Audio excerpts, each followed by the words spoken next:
Selamat pagi sahabat Kristus yang setia.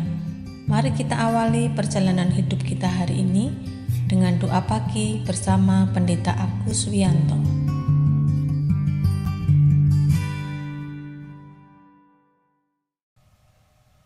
Selamat pagi sahabat Kristus yang setia. Pagi ini kita jumpa lagi dalam doa pagi. Ini adalah anugerah yang diberikan Tuhan bagi kita semua. Sebelum mulai doa pagi, mari kita bersaat teduh. Mari kita berdoa. Bapa yang pengasih, kami bersyukur atas anugerah Tuhan bagi kami semua. Sehingga pagi ini kami bisa berjumpa lagi dalam doa pagi.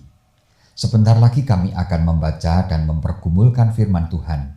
Mohon Roh Kudus mengurapi hati dan akal budi kami, sehingga kami dapat membuka hati untuk firman Tuhan, memahami dan melakukan dalam kehidupan kami setiap hari.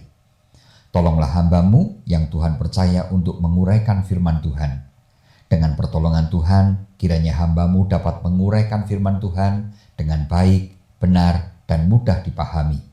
Dalam nama Tuhan Yesus kami berdoa. Amin.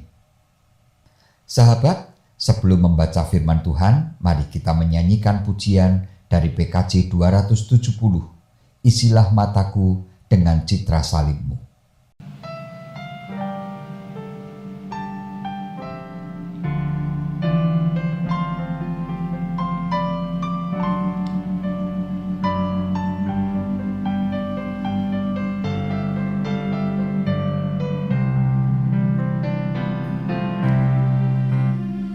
Isilah mataku dengan citra salib-Mu, dengan kasih-Mu penuhi hatiku.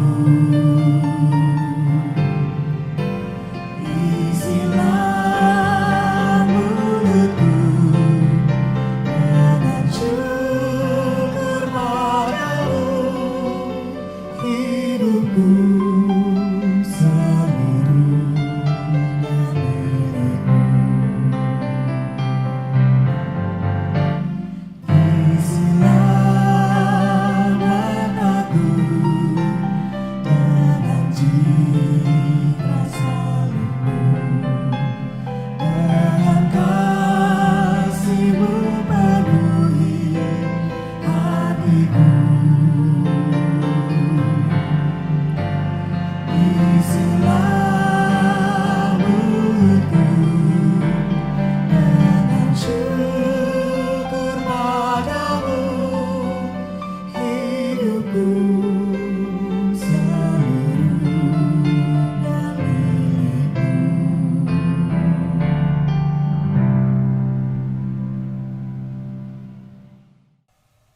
Sahabat, mari kita membaca firman Tuhan dari Lukas 19 ayat 8 sampai 10. Firman Tuhan mengatakan demikian. Tetapi Sakeus berdiri dan berkata kepada Tuhan, Tuhan, setengah dari milikku akan kuberikan kepada orang miskin, dan sekiranya ada sesuatu yang kuperas dari seseorang, akan kukembalikan 4 kali lipat. Kata Yesus kepadanya, hari ini telah terjadi keselamatan kepada rumah ini, karena orang ini pun anak Abraham. Sebab anak manusia datang untuk mencari dan menyelamatkan yang hilang. Demikian firman Tuhan. Berbahagialah setiap orang yang mendengarkan firman Tuhan, mempergumulkan dan melakukan dalam hidupnya setiap hari. Hosiana. Sahabat Kristus yang setia, pertobatan adalah langkah yang tidak mudah dilakukan oleh seseorang. Di dalam Alkitab kita bisa menemukan beberapa contoh. Salah satunya adalah Paulus. Kita semua tahu bagaimana perilaku Paulus yang membenci para pengikut Tuhan Yesus hingga menganiaya dengan sangat kejam. Apakah Paulus pernah berencana untuk menjadi pengikut Tuhan Yesus? Tentu saja tidak terbersit sedikit pun dalam pikirannya untuk berubah menjadi pengikut Tuhan Yesus. Namun akhirnya Tuhan Yesus sendiri yang menjumpai Paulus dan membuatnya bertobat. Pada waktu yang kemudian, ada orang-orang yang menyerahkan diri untuk menjadi pengikut Tuhan Yesus. Seperti misalnya salah seorang bapak gereja, yaitu Agustinus. Kehidupan Agustinus yang sangat rusak membuat dia tidak pernah berpikir untuk menjadi pengikut Tuhan Yesus. Bertahun-tahun ibunya, Monica, mendoakan Agustinus agar bertobat. Hingga akhirnya Agustinus sendiri yang mengalami sebuah pengalaman spiritual yang membuatnya bertobat. Sahabat, hari ini kita membaca seorang tokoh yang bertobat, yaitu Sakeus. Kita semua pasti juga mengenal Sakeus, seorang pemungut cukai. Kita semua juga pasti tahu bahwa pemungut cukai adalah antek penjajah.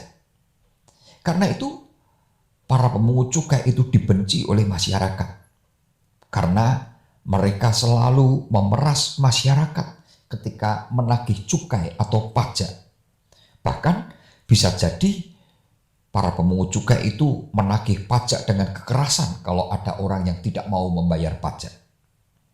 Itu sebabnya para pemungut cukai sangat dibenci oleh masyarakat. Masyarakat juga memberi cap kepada mereka sebagai sampah masyarakat karena kejahatan yang mereka lakukan. Maka tidak heran kalau para pemungut cukai sangat dijauhi oleh masyarakat, apalagi oleh para tokoh agama, karena mereka dipandang sebagai orang berdosa. Para tokoh agama tidak mau mendekat apalagi bergaul dengan orang-orang yang berdosa ini. Berbeda dengan Tuhan Yesus. Ketika Tuhan Yesus berjalan menyusuri kota Yeriko, banyak orang yang ingin melihat Tuhan Yesus. Salah seorang yang ingin melihat Tuhan Yesus adalah Sakeus. Badannya yang pendek membuat dia tidak dapat melihat Tuhan Yesus karena dia tertutup oleh orang-orang yang ada di depannya. Maka dia mencari cara. Dia naik sebuah pohon ara. Nah, mungkin Tuhan Yesus melihat semangat dan keinginan Sakeus yang sangat besar untuk melihat Tuhan Yesus. Maka Tuhan Yesus menyapa Sakeus dan mengatakan, "Sakeus, segeralah turun, sebab hari ini aku harus menumpang di rumahmu." Sahabat, ini pasti sebuah kejutan besar bagi masyarakat dan bagi para tokoh agama. Tidak ada orang yang mau bergaul dengan pemungut cukai. Namun Tuhan Yesus justru mau mampir ke rumah Sakeus. Tindakan Tuhan Yesus ini telah menyentuh hati Sakeus dan sentuhannya hingga masuk ke dalam lubuk hatinya yang terdalam. Sentuhan kasih Tuhan Yesus ini mengubah hati Sakeus sehingga Sakeus mengalami perubahan cara berpikir, mengalami perubahan cara bertindak. Kalau sebelumnya Sakeus adalah orang yang jahat dan kejam, setelah hatinya tersentuh oleh Tuhan Yesus, tiba-tiba dia menjadi orang yang sangat murah hati. Sakeus mengatakan kepada Tuhan Yesus, "Tuhan, setengah dari milikku akan kuberikan kepada orang miskin. Dan sekiranya ada sesuatu yang kuperas dari seseorang, akan kukembalikan 4 kali lipat."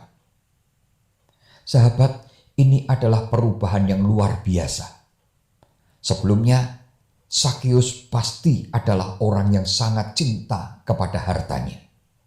Namun sekarang, 50% dari hartanya akan diberikan kepada orang miskin. Dan kepada orang-orang yang pernah diperasnya, dia akan mengembalikan 400%. Bukankah ini angka yang sangat fantastis? Sahabat, mungkin kita bukan pemungut cukai. Namun, apakah kita ini adalah orang yang lebih baik dari Sakeus? Sahabat, melakukan dosa bukan hanya menjadi pemungut cukai. Semua orang bisa melakukan dosa dalam bentuk apapun. Ketika kita egois, tidak peduli kepada orang lain.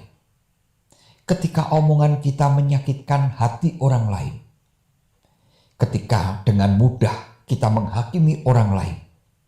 Serta berbagai macam perbuatan dosa yang lain yang tidak dapat kita daftarkan di sini.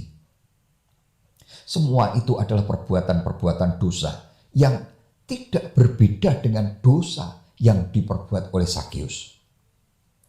Sahabat, Tuhan sudah melawat kita seperti Tuhan melawat Sakeus.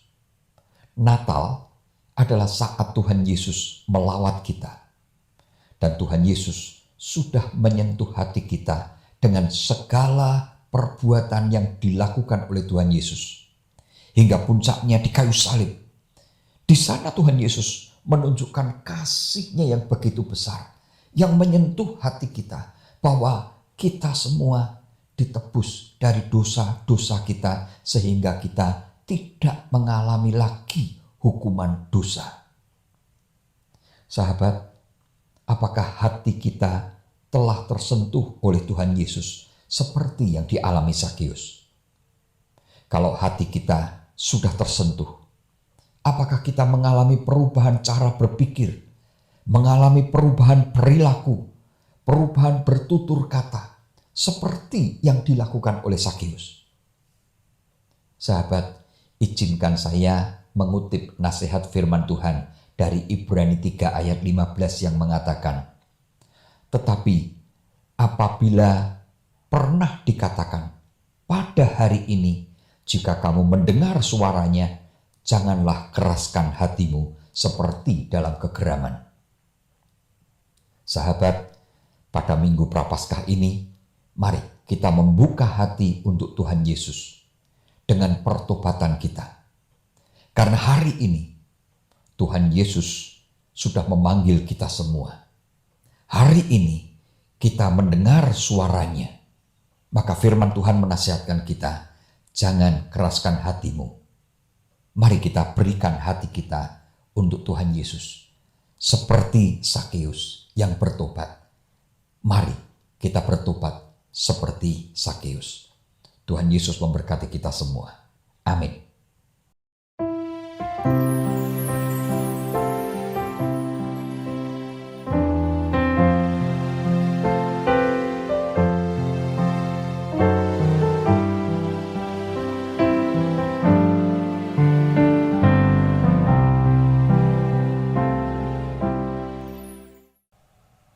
Sahabat, mari kita bersatu hati dalam doa.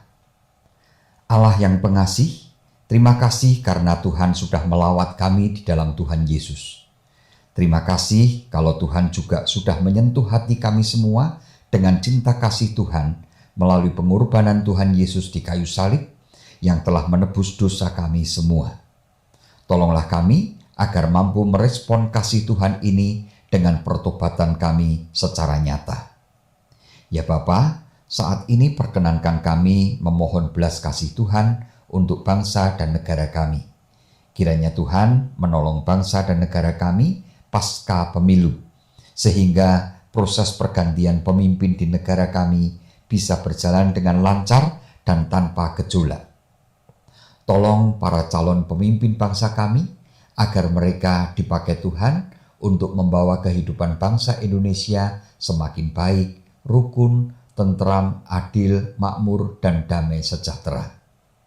Ya Tuhan, kami juga memohon kiranya Tuhan menolong panitia Paskah GKI Tumapel agar dapat mempersiapkan rangkaian acara Paskah dengan baik, sehingga semua acara tersebut dapat dihayati umat-Mu dan membawa umat-Mu semakin dekat dengan Tuhan dan membuat umat-Mu semakin tumbuh dalam iman. Ya Bapa, berkatilah pergumulan gereja-Mu GKI Tumapel. Ada banyak program kerja yang harus dilakukan. Kiranya Tuhan menolong majelis jemaat, komisi-komisi, dan seluruh umat-Mu agar dapat merealisasikan semua program dengan baik, sehingga kehadiran GKI Tumapel menjadi berkat bagi Kota Malang. Kami juga ingin menyerahkan untuk para sahabat yang sakit.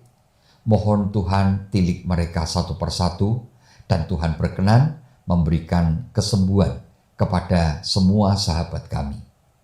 Akhirnya kami serahkan seluruh perjalanan hidup kami sepanjang hari ini ke dalam tangan penyertaan Tuhan.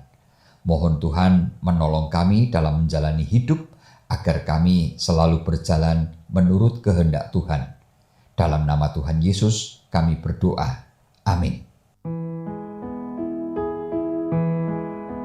Kasih Tuhan mengiringimu dan sayapnya melindungimu.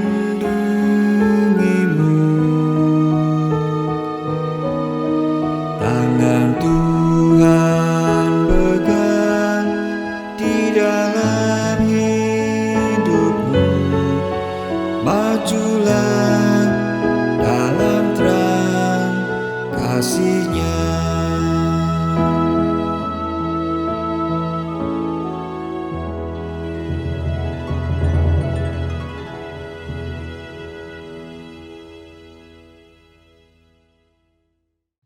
Sahabat, doa pagi telah selesai. Selamat beraktivitas, jaga kesehatan, dan tetap semangat. Tuhan Yesus memberkati kita semua. Amin.